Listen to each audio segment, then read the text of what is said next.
halkan waa fiigi kalawle oo degmada lagu waraabiya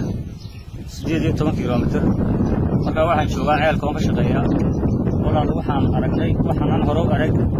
marka hore dhimanaya waxaan u dhacay oo markay biyaha soo fadhiistaan aan waxba dib uga duugay cidna halkaas ku dhimanaya marka halis bay ku hayaan caafimaadkii marka aadna u dhimanaya toon waxaan hore u aragnayna ma aha marka baashan waxa la yiraahdaa adari moogta xitaa deegaanka way ku yareed aragti mooyaane way ku yareed marka waxaan leeyahay meel bay ka timid anuna way qabtaa wax xumad biyaha markay cabto way dhimanaysaa moogta marka sidaas aan sheegaynaa dawladda iyo tiifeega dawladda goorma ugu horeysay marka ay agarteen bishan imanka inaga dhamaatay January gadaalkeygii dambe dhowr 10keygii dambe ayay bilaabantay markii hore xabad bay ahayd imanka bisha inta ay maanta February ayay dhimashadu baantay maantii boqol mid baa soo dhacayaan ba meesha ku dhimanaya marka hadii xawayaankii uu cunaya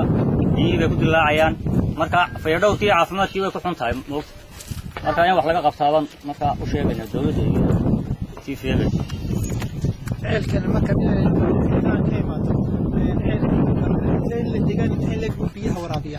deegaan aad iyo aad u ballaaran buu waraabiyaa xaggan iyo luqaya waa 18 xaggan baaca marka la yiraahdo 25 ilaa 20 kiiloomitir ayaa laga soo arooraa marka waa deegaan aad u ballaaran dadii dunyada marka laga cabaa marka hataa weerasha biyaha ku shubana aad uma daboolo qaaraan dabooleen baa jira moogta sida xoolaha kale marmar bay dadka xoolihii dadka isku dhacayaan